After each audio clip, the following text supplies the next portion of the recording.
Hello അസ്സാം വലൈക്കും. ഇതാ നേരെ വെളുത്ത പടന്ന് മിറ്റത്തേക്ക് കൂടുക കേട്ടോ. എന്തിനാണെന്നറിയോ, കുറച്ച് മിളകും വേപ്പിലൊക്കെ പൊട്ടിക്കാമെന്ന് വിചാരിച്ചിട്ടാണ് നിസ്കാരം കഴിഞ്ഞിട്ട് നേരെ ഇറങ്ങിയത്. ഇങ്ങനെ മിളകും വേപ്പിലൊക്കെ പൊട്ടിക്കാനാണ്. കാരണം ഇന്നിപ്പോൾ കുട്ടികൾ സ്കൂളിൽ പോകുമ്പോഴത്തേന് വേഗം ഫുഡൊക്കെ ആക്കണമല്ലോ. അപ്പോൾ ചില ദിവസം നമ്മൾ രാത്രി ഇങ്ങനെ സംഭവങ്ങളൊന്നും പൊട്ടിച്ച് വെച്ചിട്ടുണ്ടാവില്ല. നേരെ വിളിക്കുമ്പോൾ ഓർമ്മ ഉണ്ടാവുക, ഓ അശ്യോ മിളക് പൊട്ടിച്ചില്ലല്ലോ, വേപ്പില പൊട്ടിച്ചില്ലല്ലോ എന്നൊക്കെ വെച്ചിട്ട്. അപ്പോൾ അതൊക്കെ ഒന്ന് പൊട്ടിച്ചെടുത്തു.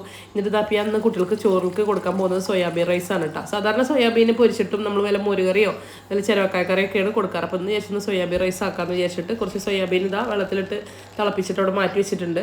അതൊന്ന് നമുക്ക് കുറച്ച് കഴിഞ്ഞാൽ അതൊന്ന് ആ ചൂടാറിയതിൻ്റെ ശേഷം ഒന്ന് പിഴിഞ്ഞിട്ടെടുക്കാം. ചെറിയ ചൂടിൽ അങ്ങോട്ട് പിഴിഞ്ഞിട്ടെടുക്കണം. എന്നിട്ട് ഇതാ അതുണ്ടാക്കാൻ വേണ്ടിയിട്ട് ഞാനതൊരു കുക്കർ എടുത്തു. കുക്കറിൽ കുറച്ച് ബട്ടർ നെയ്യും നമ്മൾ വെളിച്ചെണ്ണയും കൂടി വെച്ച് കൊടുത്തിട്ടുണ്ട്. പിന്നെ കുറച്ച് പട്ട കറിയാമ്പൂവ് അങ്ങനെയൊക്കെ ഇട്ട് കൊടുത്തു കേട്ടോ. പിന്നെ സവാള, തക്കാളി, ഇഞ്ചി, വെളുത്തുള്ളി, പച്ചമുളക്, വേപ്പില അതൊക്കെ ഇട്ട് കൊടുത്തിട്ടുണ്ട്. ഒക്കെ വേഗം ഇട്ട് കൊടുക്കുന്നുണ്ട് കേട്ടോ. കാരണം 7 മണിയാകുമ്പോഴത്തേന് ഒരു മൂത്ത ആളുടെ കോളേജിൽ പറഞ്ഞേക്കണം. അപ്പോൾ അതിന് വേണ്ടിയിട്ടാണ് ഇത്രയും ധൃതി പിടിക്കുന്നത്. പിന്നെ അതാ കുറച്ച് പൊടികൾ ഇട്ട് കൊടുത്തു. മഞ്ഞൾപ്പൊടി, മുളകും പൊടി, മല്ലിപ്പൊടി, ഗരം മസാല, കുരുമുളക്, ഉപ്പ്, ഇത്രയും സാധനങ്ങൾ ഇട്ട് കൊടുത്തിട്ടുണ്ട്. ഇത് നന്നായി ഒന്ന് മിക്സ് ചെയ്യുക. തൈരുള്ളവർ വേണമെങ്കിൽ കുറച്ച് തൈര് ഒഴിച്ചോട്ടെ. എൻ്റെ തൈരും ഉണ്ടായിരുന്നില്ല, മല്ലിച്ചപ്പും പുതിന ഉണ്ടായിരുന്നില്ല.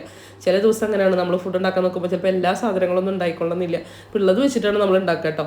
അപ്പോൾ ദാ സോയാബീൻ ഞാൻ നന്നായി പിഴിഞ്ഞെടുത്തിട്ട് അതിലേക്ക് ഇട്ട് കൊടുത്തിട്ടുണ്ട്. പിന്നെ നമ്മൾ ഒരു ഗ്ലാസ് അരിക്ക് 2 ഗ്ലാസ് വെള്ളം എന്നുള്ള നിലയിൽ ചോറ് വേവാനായിട്ടുള്ള വെള്ളം ഒഴിച്ച് കൊടുക്കുക. എന്നിട്ട് സാധാരണ വെള്ളം തിളച്ചിട്ടാണ് നമ്മൾ അരിയൊക്കെ ഇട്ട് കൊടുക്കുക കേട്ടോ. എനിക്ക് അതിനുള്ളൊന്നും ടൈമില്ല. അപ്പോൾ ഞാൻ എല്ലാം കൂടി ഒരുമിച്ച് തന്നെ ഇട്ട് കൊടുത്തേക്കുന്നത്.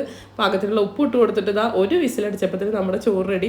സോയാബീൻ മൊത്തം മേലേക്ക് വന്ന് നിൽക്കുന്നുണ്ട് കേട്ടോ. എന്താണ് മുപ്പിലുള്ള അടിയിൽ ചൂട് തട്ടി പേടിച്ചിട്ടാണെന്ന് അറിയില്ല, മൊത്തം മേലേക്ക് വന്ന് നിൽക്കുന്നുണ്ട്.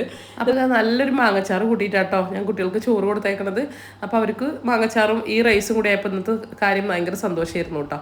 അപ്പോൾ അച്ചാറിൻ്റെ പാത്രമൊക്കെ നമ്മൾ വേറെ ഒരു കവറിലാക്കിയിട്ട് കെട്ടി കൊടുക്കാമെന്ന് വെച്ചാൽ അവർ സമ്മതിക്കില്ല കേട്ടോ. അപ്പോൾ ടിഫിൻ ബോക്സിൻ്റെ ഇടയിൽ തന്നെ വെച്ച് കൊടുത്തിട്ടാണ് ഞാൻ ചോറ് കൊടുത്തേക്കുന്നത്.